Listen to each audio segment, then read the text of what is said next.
Hello everybody, I'm back with another video for you today, and it's time for another Gwent Scuffed meta snapshot by yours truly. I've kind of gathered a few decks that were seen in the Invitational Tournament, stuff that I've seen on ladder and that I've seen people playing against on streams, and just generally tried to figure out what the good and popular decks are for this patch so far.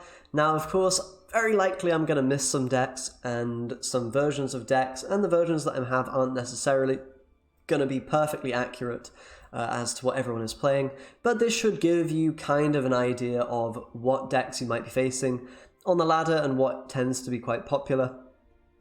So let's just jump right into it. So the first thing we've got here is Skellige. Tier 1 at the moment. I think everyone pretty much agrees that Skellige is just really nutty. It got nerfed, but it still looks very, very strong. Now, different people, I guess, disagree to the extent that Skellige is, strongest, and by how much it is strongest. It might not be that much better than, say, Northern Realms or Nilfgaard. Other people might disagree with that, but I think it's pretty clear that Skellige is tier 1 now. You've probably seen Second Wind at some point at this point, and yeah, it's a very strong deck. You have great swords, which you can reuse with your leader ability, with Harold. Harold can't really be killed in round 3 because you always have the threat of resurrecting him, so you've got great long round potential with Wild Boar Heimdall on top of it. And you're a little bit tight on provisions now that they nerfed Second Wind, but it doesn't really matter too much because the bronze core with some really solid 4 provision and 5 provision bronzes makes up for that. So very, very powerful deck overall, very strong long round, very strong short round as well. You've faced it probably a lot on this patch already, so I'm not going to talk too much about it. Skellige, very, very good. Second Wind is just a very strong way to play that. Next up, we actually have Piabol's tournament list here. This is Patricidal Fury. This is another way to play Skellige. You can also play Ursine Ritual, and you can play different kind of flavors. If you don't want to play all of the, really busted Skellige cards, then you don't have to, but of course, this is the meta snapshot, so I'm showing you the more common and more powerful things here. But yeah, this list is also very good. It's much more mid-rangey without so much focus on greatswords, but you still have one of them there as a way to kind of secure long rounds and pose a real threat to opponents, especially if they don't see that coming. And yeah, you just have a ton of points, you have a lot more provisions to work with, and your leader is working well with Heimdall and Wild Boar, so just another way to play Skellige that's almost as good, if not as good, as Second Wind. And yeah, you're going to be able to crush a lot of things with this. You could even tech in things like Champion's Charge and play around with some other options there if you want to get a bit creative with Patricidal Fury. Otherwise, just playing all the good cards with a Devotion SK list like this is always going to be strong. So now moving into the kind of weaker factions now, but still, I think in tier 2 we have a couple of factions. We've got Northern Realms and Nilfgaard, in my opinion. I think this patch is a bit unbalanced, honestly, compared to some of the previous patches we've had. I think Skellige, Northern Realms and Nilfgaard are top 3 quite clearly factions, and then the 4th is up to debate, and the 5th and 6th also kind of up to debate a little bit, but I think most people agree that Syndicate and scoia'tel are a bit weaker in terms of the new cards that have been brought out. Anyway, I'm rambling a bit, so let's jump into tier 2. Here we have Northern Realms. This is kind of a value list that I've been playing. Now, a lot of people aren't going to be playing this exact list, so bear that in mind. And some people decide to play Natalis with Amphibious Assault and with more, more warfare cards. I know some people play Surrender, Karathi Heatwave to answer more threats and be good in certain matchups. So there's a lot of tech options here. You can mess around with Ronvid, Egmont, things like these aren't completely necessary. And of course, you can try smoke them out. You can even play Swarm packages with Triss and Bone Talisman and Caravan Vanguards if you feel like doing that, and it won't be too weak. But you've also got Draug, and that's the other version of Northern Realms that I'll show to you here, which is kind of, pretty standard stuff. Let me refresh. Just a Draug deck, but with some of the new powerful cards like Aniromancy, Amphibious Assault, etc.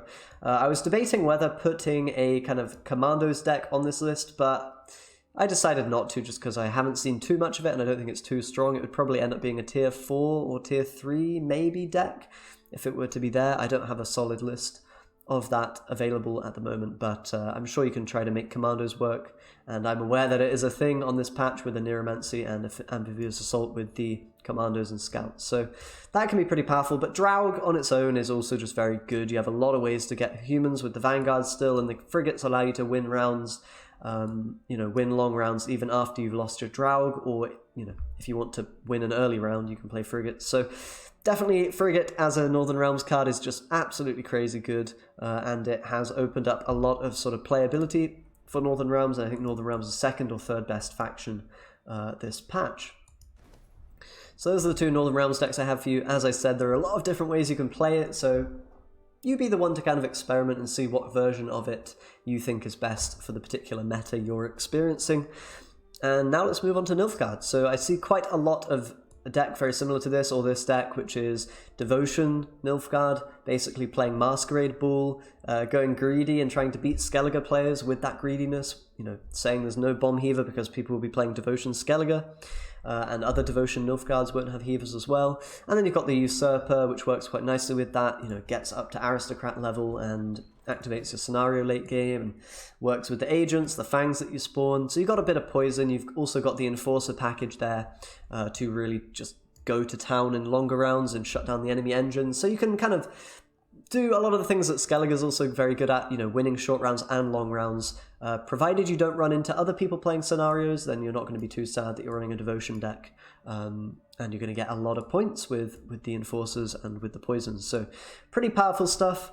There is another way to play Nilfgaard at the moment, which is sort of more focused on Hefty Helga tactics. There are certain ways you can build this deck so that you actually play spies as well as Hefty Helga and tactics, but generally I think it's better if you're going tactics to go kind of all in on that approach. So here you're going to not play spying units, you're going to play Stefan and morale and poisons, and get your value through Hefty Helga and big tactic synergies, basically, alongside the classic crossbowman Raymond value that we've all come to love at this point. Very strong deck, very decent, especially if you don't run into movement from the opponent. You're going to be doing very well defending your Helga, pushing rounds, and getting good briberies with Stefan and stuff. So this is also a decent option, but Devotion Nilfgaard might be a little bit better. Kind of just depends what you're up against and what you're facing. Okay, now to tier 3. We've got quite a lot of people playing Blood Money and different variations of Syndicate, kind of Passiflora in general. That seems to be the best way to play Syndicate. Again, you're kind of punishing people who are playing Devotion with that scenario that can go unanswered for a huge amount of value. You also don't mind too much if it dies. You know, people were playing Bomb Heaver before, and Passiflora was still quite powerful in that meta. So this is just basically Syndicate from last patch, and it still holds up reasonably well, but it is sort of in tier 3, maybe even tier 4, I would say at this point, just because the new cards that have been added power crept the game a lot, and while this was strong last patch, it hasn't really gained anything at all, other than maybe that Devotion scenario interaction that I've been talking about. So yeah, this is one way to play it. You can also not play Tin Boy if you'd rather be kind of weaker against Northern Realms and better against other matchups. You can of course tech in things like Variels, you know, Dire Mutated Hound, things like that. So there's flexibility here, but this is just kind of a standard, you know, Syndicate, pretty decent, tier 3. Probably the best way to play Syndicate at the moment. You can also do Jackpot wildcard things if you want, with that kind of Passiflora core being the way to get your points. Next we have Ethereal. Pretty much, you know, there's not much to say about this deck. It's kind of just a good one. You can experiment again with the golds, especially things like Igni. You don't necessarily need to run, and you know, you can play Goliath, stuff like that. Maybe not Egan, not Osrael. You can do some things there.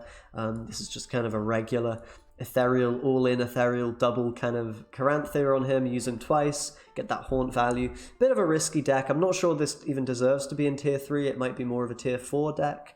But it has been very popular on this patch. I think people still are playing it, you know, here and there.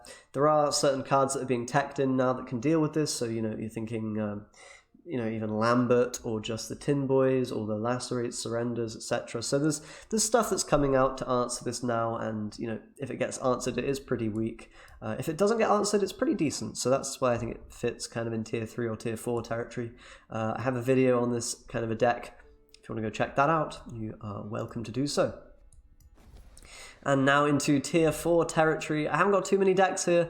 There are probably way more archetypes that would fit into tier 4 or tier 5 that I just haven't really had the time to explore properly or build. But I have some here which are pretty decent. The first is Congregate SY Syndicate, so kind of a crime focused, but also with a fair amount of swarm list, basically utilizing all the new powerful cards and some of the old crime synergies that you had going on. pretty decent deck, not too much to say about it. I've done, again, a video on this kind of a deck.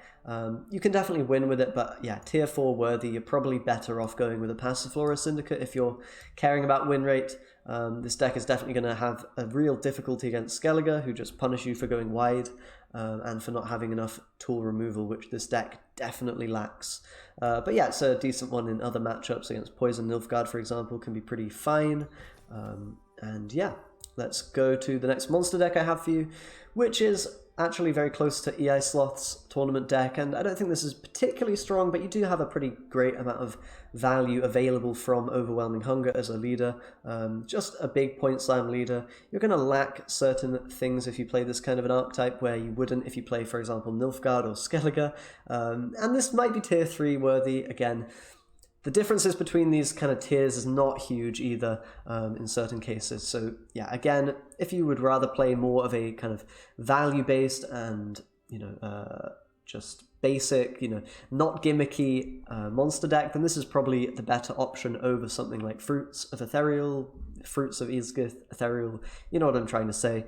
You've got a bit of Frost value and, Wild Hunt Devotion stuff in there. You can also go for this kind of style with Haunt, you can go for this kind of style with Devotionless, and you can play something like that. But I think this list is also pretty decent.